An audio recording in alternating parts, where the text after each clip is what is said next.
Imagina a cena. Você está sentado num shopping, na praça de alimentação.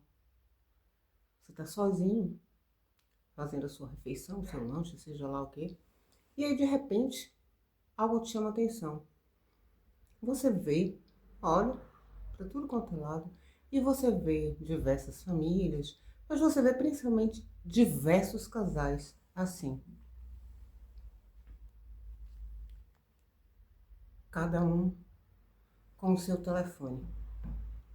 Aí muita gente vai dizer, como vocês já me ouviram dizer aqui também, ah, isso é o vício do telefone, do celular, do telemóvel, como se fala aqui em Portugal.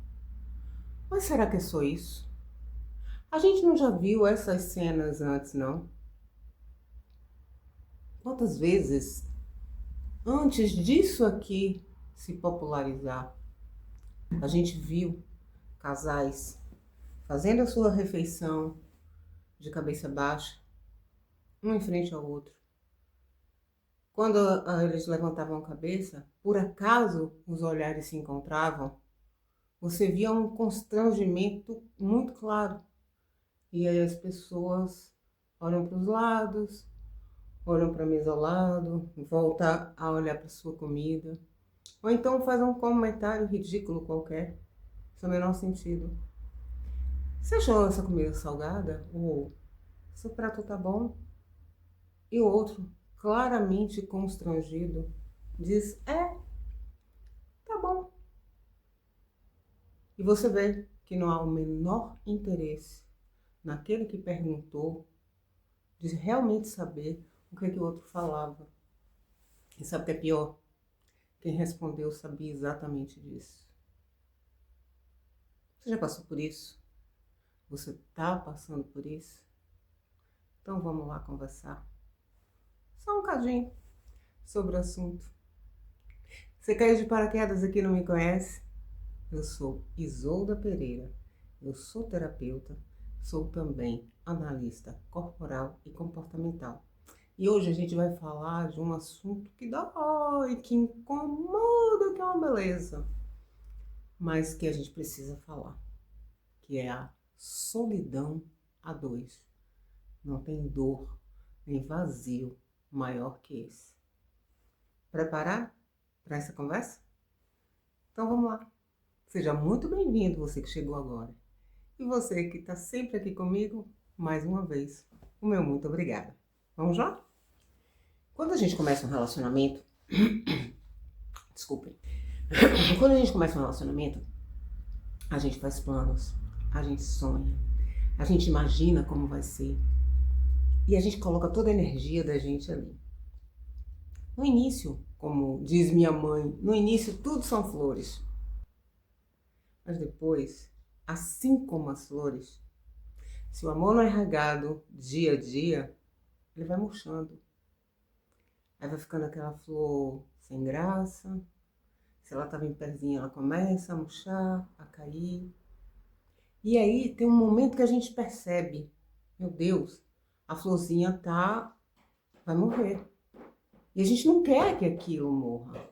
A gente quer dar um jeito de recuperar. A gente passa um tempão sem enxergar que aquilo estava ali decaindo. Ou será que a gente enxergava, mas não queria ver? A gente via aquilo ali, mas dizia, não, que nada. Eu reguei semana passada, tá tudo certo. A impressão minha, ó, é a temperatura, tá muito quente, tá muito frio. Aí eu vou trocar o vaso, ela não gostou do lugar. E assim acontece com o amor também. E quando a gente vê que tá degringolando, que a coisa tá morrendo, bate aquele desespero e a gente diz, não, eu vou fazer qualquer coisa para salvar isso. Mas o que é que motiva a gente a tentar salvar essa flor que tá morrendo? Será que é amor, verdadeiramente? Ou será que é pura e simplesmente apego, costume, medo? Medo de quê, Isolda? Medo de ter que enfrentar o pior dos algozes, que é o espelho. Olhar para o espelho e dizer, poxa, eu sonhei tanto, eu imaginei tanto, eu investi tanto nessa relação.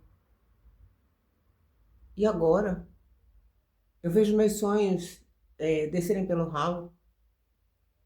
O medo de ficar sozinho, poxa. Eu, no caso, eu já tenho 53 anos.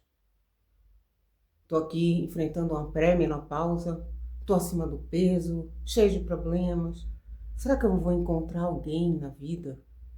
Ou, poxa, eu estou sem trabalhar, eu estou sem um emprego, ou eu não ganho o suficiente. Como é que eu vou me sustentar?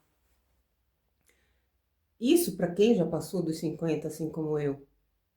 Mas existem aqueles casais também em que esse amor você percebe que está morrendo, ou que já morreu, que já não existe mais, quando estão ainda jovens. E aí você começa num desespero, numa falsa esperança de aquilo voltar a viver, aquilo ressuscitar, acho que seria a melhor palavra. Aí você diz, não, eu tenho que focar, isso é cansaço. Eu tenho filhos pequenos. Não, isso é quando os filhos crescerem, isso melhora. Quando as dívidas acabarem, vai tudo se acertar. Eu não posso largar meus filhos pequenos e, e tentar uma vida nova. Como é que eu vou fazer? Como é que eu vou sobreviver? E se o pai, estou falando me colocando no caso de mulher, claro, né? E se o pai depois se afastar dos meus filhos, ou se no caso do homem? E se a mãe for viver a vida dele e largar os filhos, não der mais atenção, como é que vai ser? Meus filhos vão sofrer demais. Será? Às vezes não tem briga nenhuma, não tem discussão, tem apenas um silêncio.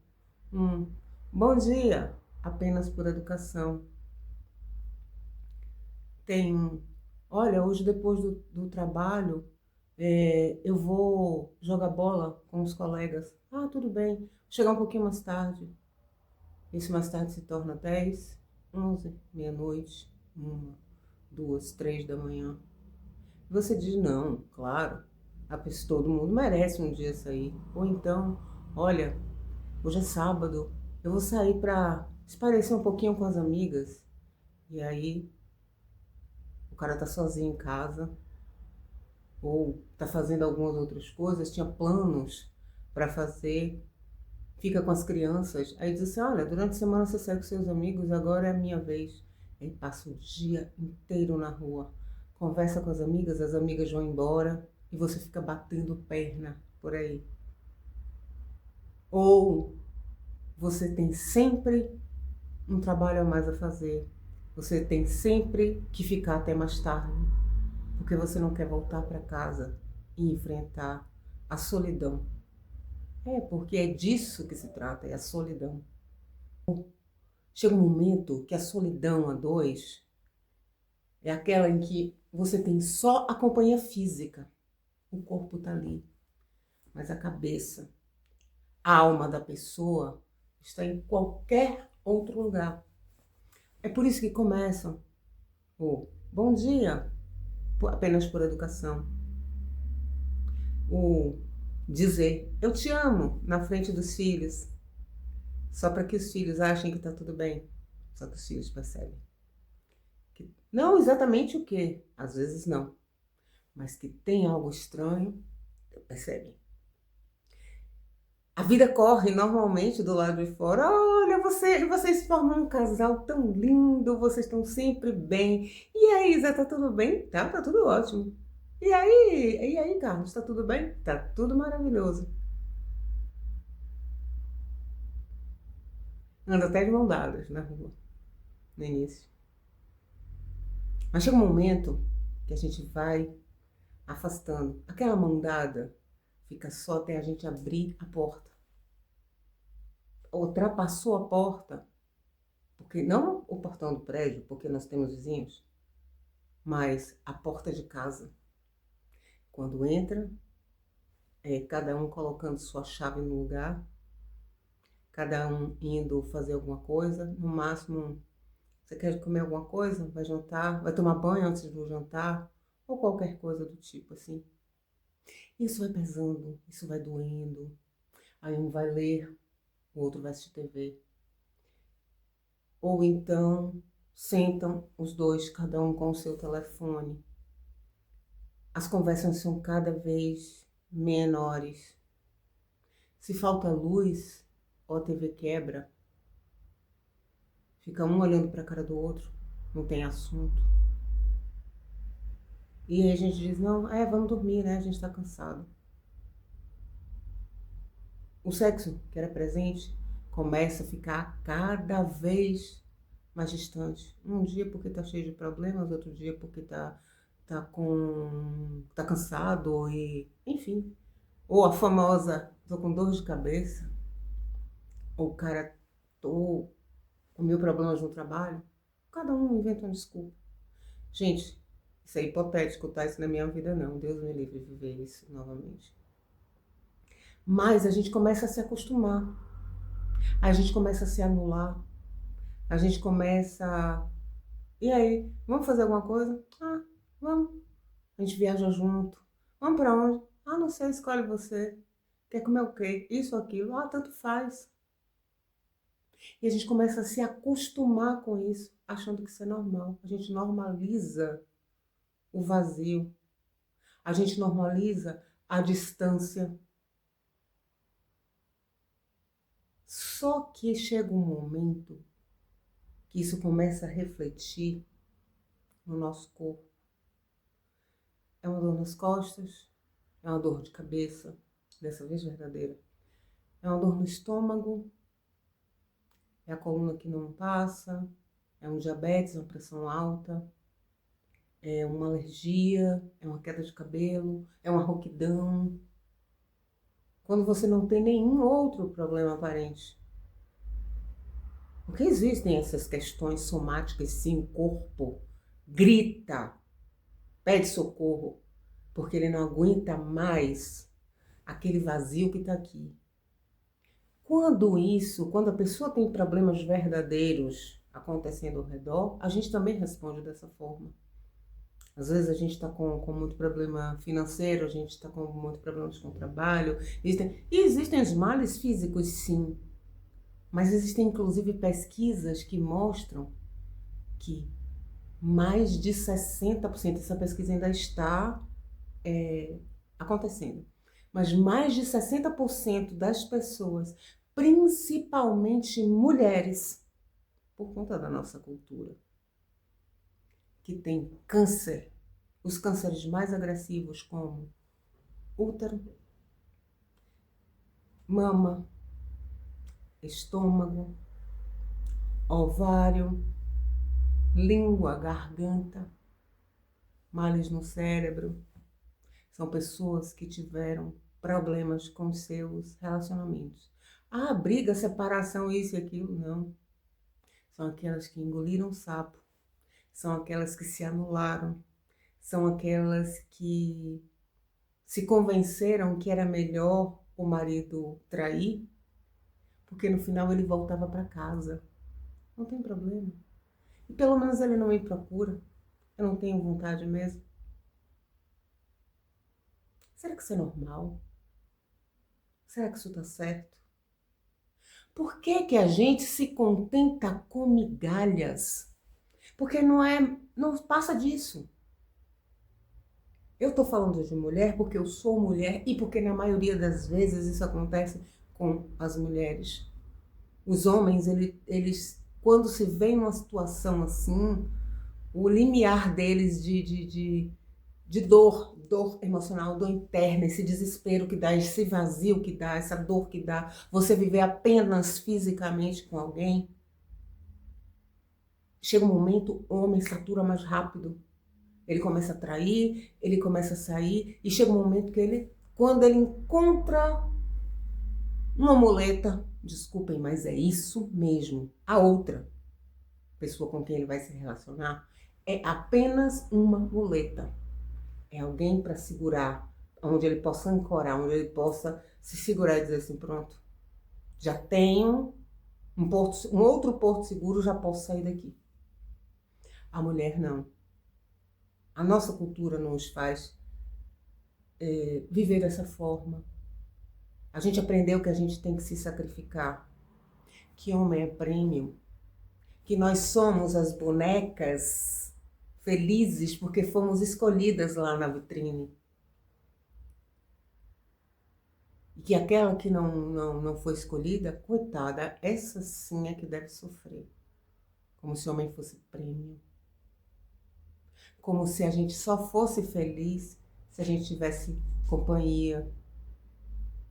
Sabe aquela história tão bonitinha, tão simpática, tão inteligente e não consegue um namorado? Coitado. O cara que é solteirão, diz assim, olha, esse daí é que sabe viver, pega todas e não se compromete com ninguém. Entendem a diferença? Isso faz parte da nossa cultura, infelizmente a gente tem muita coisa para mudar. A mulher foi ensinada que ela deve, como a gente diz lá no Nordeste, lá no Brasil, comer calada. Muitas mulheres apanham, muitas mulheres são traídas, muitas mulheres são menosprezadas, muitas mulheres são desvalorizadas. Quando ela pensa em falar alguma coisa, às vezes ela desiste porque ela diz assim, olha, eu não quero arrumar confusão não. Ou, eu não sei, o que é que as pessoas vão pensar se eu ficar sozinha? Eu já estou no meu 3º casamento. O povo vai dizer, não, o defeito está com ela que tem algum problema. E no fundo está. É porque a gente não se conhece. A gente não sabe verdadeiramente quem é a gente. A gente não sabe das nossas dores emocionais. Todo ser humano, vocês já me viram falar aqui sobre traços de caráter, né? Os traços de caráter, os 5 traços de caráter que todos nós temos, são 5. Eles, na verdade, revelam as 5 dores emocionais que todo ser humano tem. Rejeição, abandono, traição, humilhação, tá faltando um. E manipulação. Ninguém quer ser manipulado, ninguém quer ser traído, enfim, tudo isso que eu disse. Todos nós temos essas feridas, todos nós passamos em algum momento por isso, só que elas são inconscientes. Então, é muito difícil a gente fazer um mergulho entre a gente lá, assim, na gente mesmo, ir lá no fundo e dizer, meu Deus, por que que eu passo sempre por isso? Por que que eu aceito alguém que me dá isso aqui? Eu não sou formiga para estar vivendo de pedacinhos de migalhinhas, não. Eu posso sim viver sozinha e ser feliz. Claro que nós somos seres sociais, é óbvio que é muito melhor você ter uma companhia, mas ter uma companhia de verdade. Uma companhia que faz como eu recebo, ó, aqui, tô do nada. Tô aqui, do nada. Aí recebo um coraçãozinho, tá cheio aqui hoje, tá pesado. Eu mando uma mensagem de volta. Aquele dia que ele percebe que tem alguma coisa errada, que eu tô mais para baixo, que eu tô sentindo dor, e aí de repente aqui eu chego em casa e diz assim, olha, eu fiz as compras. Aí você até pensa assim, pô, por que não arrumou? Tá querendo explorar, e quando você chega lá nas compras tem um chocolatinho, tem a fruta preferida, tem um miminho para as minhas meninas que significam muito para mim. Cuidado, é carinho, é o prestar atenção. Da mesma forma que, sabendo eu que ele é uma pessoa mais calada, mais reservada, quando eu chego, o que é que houve? Tá tudo bem? Tá tudo bem.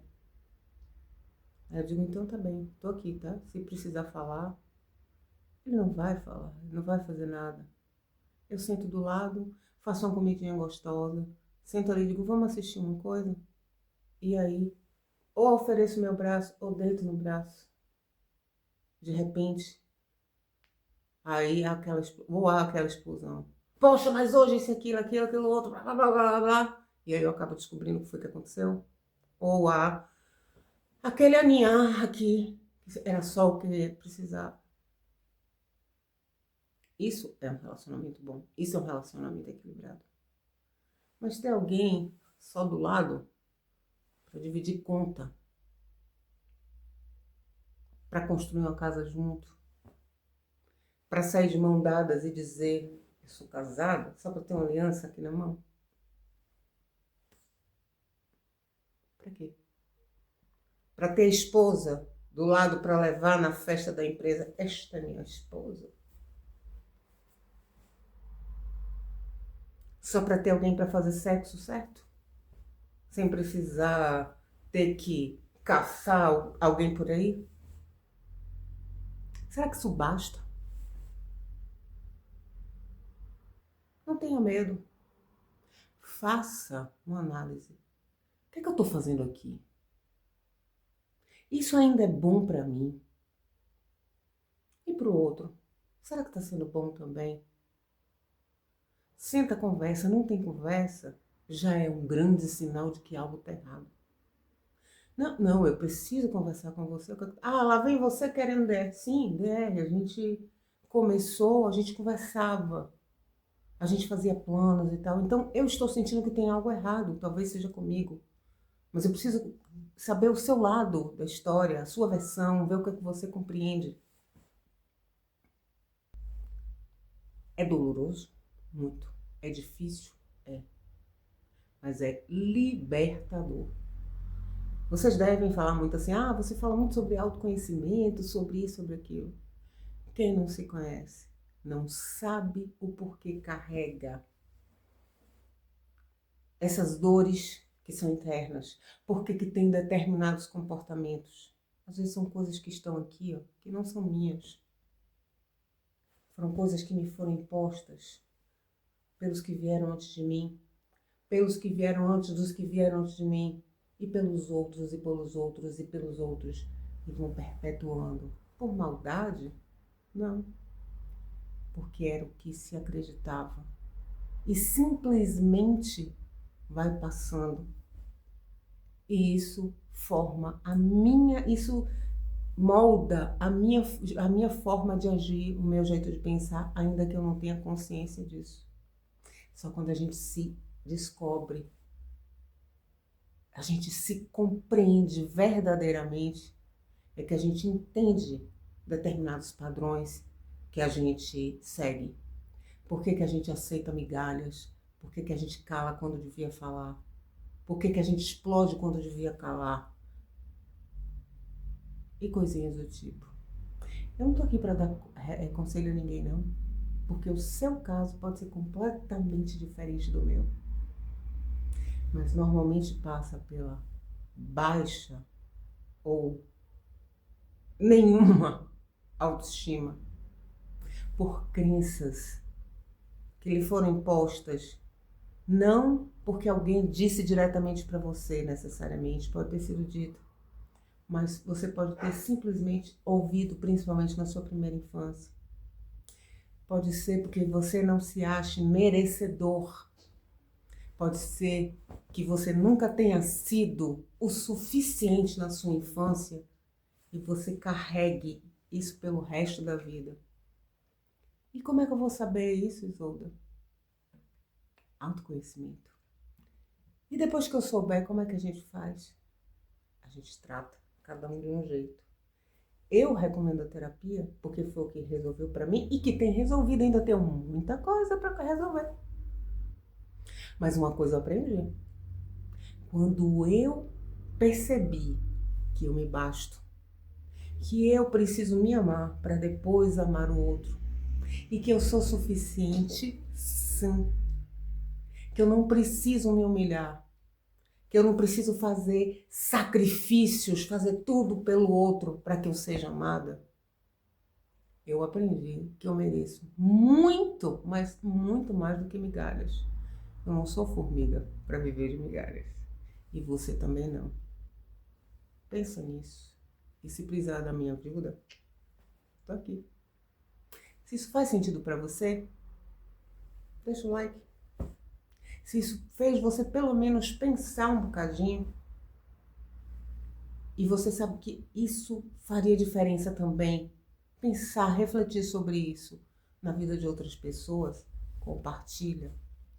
Se você quer ser sacudido, ser chamado a atenção, ser convidado a pensar e a tentar melhorar a sua vida, se inscreve aqui no canal, tá bem?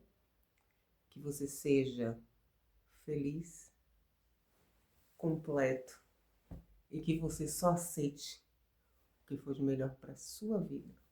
Assim como eu aprendi, você também é capaz. Espero vocês daqui a alguns dias. Eu não disse que eu ia mudar? Estou mudando. Sempre é possível. Beijos. Tchau, tchau.